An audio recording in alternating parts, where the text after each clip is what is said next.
Alors dans une troisième étape, heu, puisqu'on vient de parler des métiers, ce qui va être important pour votre reconversion, c'est d'apprendre à connaître, de nouveaux métiers. Alors il faut savoir qu'en France, il y a une dizaine de milliers de métiers. C'est impossible de tous, les connaître. Moi-même, je ne les connais pas tous. Et pourtant, votre épanouissement professionnel passe peut-être par le choix d'un métier que vous ne connaissez pas.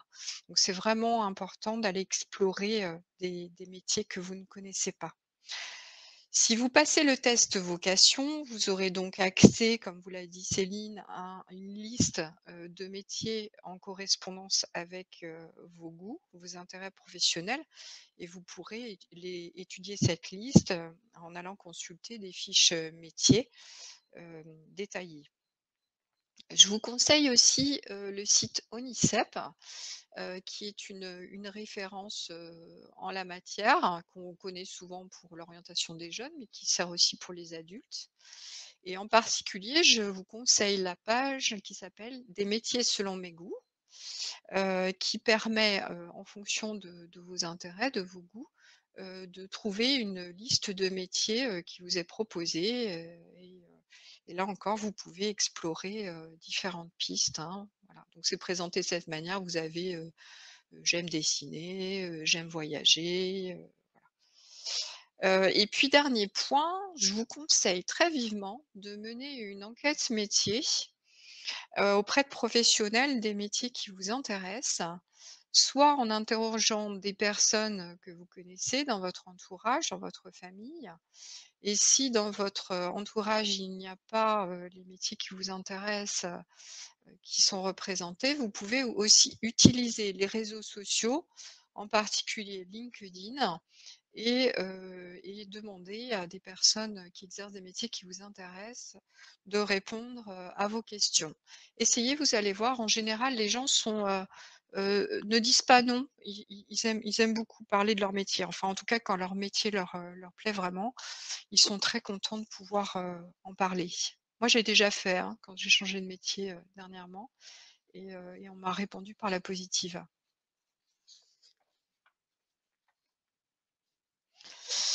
Alors ensuite, hem, ce qui va être très important, là encore, c'est d'étudier le marché de l'emploi. Quand vous aurez, quelques pistes, de métiers qui vous intéressent, heu, il faudra regarder, les possibilités d'emploi dans ces domaines. En effet, changer de métier, ça peut représenter un gros risque lorsque l'on a, plus de 40 ans, lorsqu'on a charge de famille. Il faut être sûr que l'on fait, le bon choix pour ne pas mettre en péril, une situation, jusque-là, stable. Donc pour avoir la certitude de choisir un métier porteur et trouver un emploi, je vous conseille d'étudier le marché de l'emploi. Alors vous avez plusieurs possibilités pour le faire. Le plus simple, c'est de regarder les offres d'emploi, et je vous conseille en particulier Indeed. Pourquoi? Parce que c'est un moteur de recherche et il permet de, consulter un grand nombre d'offres d'emploi, et surtout de savoir quel est le volume des postes à pourvoir sur un secteur géographique particulier.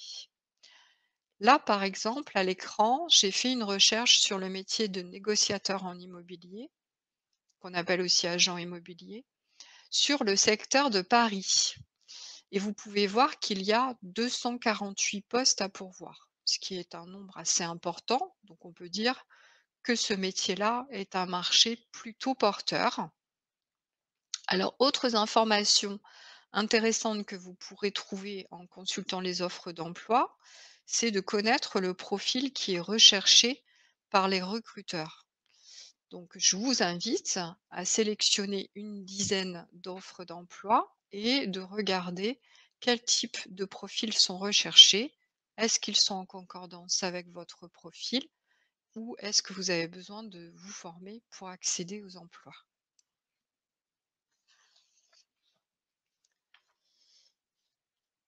Une autre, Une autre source d'information intéressante, c'est le BMO de Pôle emploi. BMO, ça veut dire besoin en main-d'œuvre. Pour le retrouver, il vous suffit de taper BMO Pôle emploi dans Google. Alors, il faut savoir que chaque année, Pôle emploi adresse à toutes les entreprises une enquête pour connaître leurs projets de recrutement pour l'année à venir. Donc, cette enquête, elle est diffusée en décembre et elle est mise en ligne en général en mai ou juin de l'année suivante. Et vous pouvez donc retrouver tous les résultats sur BMO Pôle emploi. Alors ici, vous pouvez faire une recherche, par exemple, par métier. C'est ce que j'ai fait, là, c'est ce que vous voyez, sur l'écran. J'ai recherché les possibilités d'emploi en comptabilité en France en 2020 et ce que l'on peut voir, c'est qu'il y a 18 730 projets de recrutement prévus par les entreprises en 2020 en France et 41,8 sont des, ça veut dire qu'il y a 41 des employeurs qui ont des difficultés à, recruter, à trouver des profils adéquats. Le dernier chiffre, 6,5, c'est la part d'emplois saisonniers, c'est-à-dire en intérim ou en CDD. À partir de là, vous pouvez, également faire une recherche plus précise dans votre, région, voire dans votre ville, hein. C'est assez fin comme étude. Alors ici, j'ai utilisé une autre fonctionnalité du BMO, c'est la recherche par région. Vous avez une carte géographique qui s'affiche et vous pouvez donc, choisir votre région. Ici, c'est la région sud-est et donc, les emplois, les métiers sont classés par ordre de volume de recrutement. Donc ce que l'on peut voir, c'est qu'en région sud-est en 2020, les volumes de recrutement sont les plus importants, dans le secteur de l'agriculture, de la viticulture. C'est peut-être pas ce qui vous intéresse, je ne sais pas. Vous avez la restauration aussi qui est bien représentée, l'hôtellerie, les métiers de l'animation, c'est l'animation pour les enfants. Heu, voilà, en tout cas, ça donne, si vous le souhaitez, des idées assez précises des métiers qui sont, porteur dans votre région, voire dans votre ville, hein, puisqu'on peut descendre, préciser son choix.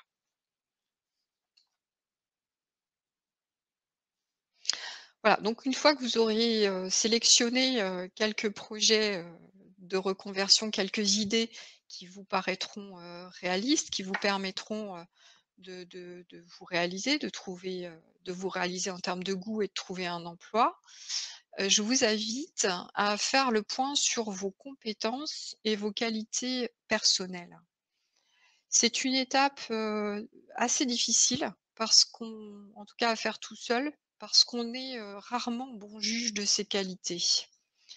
Mais c'est une étape qui est très importante parce qu'elle va vous permettre de prendre confiance en vous, c'est-à-dire de prendre conscience de tout ce que vous savez, faire.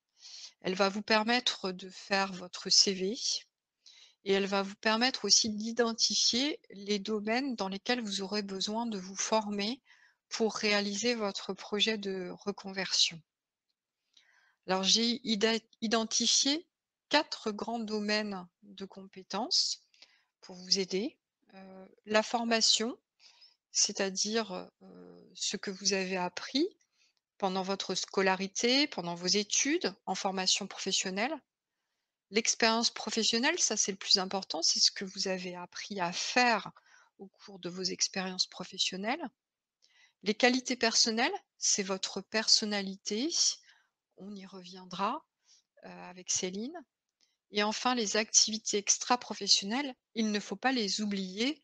On peut avoir développé des compétences pendant ses loisirs, en s'occupant de sa famille, en faisant du bénévolat dans une association et ces compétences-là peuvent être très intéressantes pour une reconversion.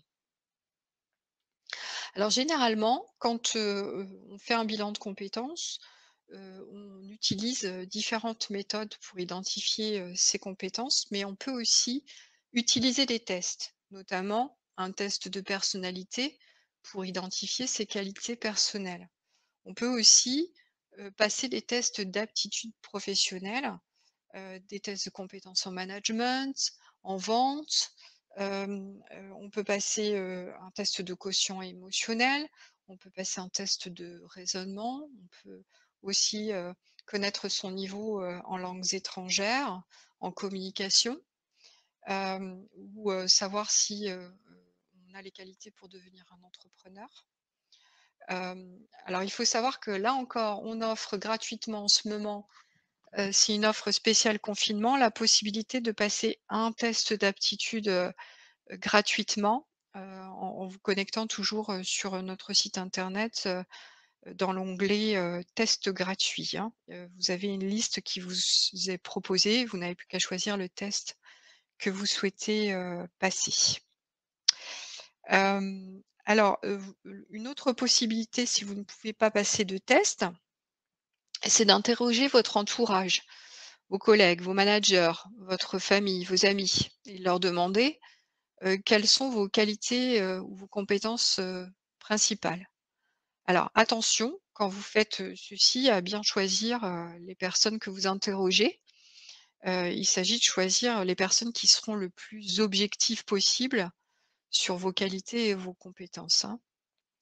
Voilà. Alors, quand on peut, c'est bien de pouvoir passer au moins un test de personnalité et celui que l'on utilise nous, c'est le profil Pro 2, de Central Test, donc que l'on utilise lors du bilan de compétences. Je vais laisser Céline nous en parler plus.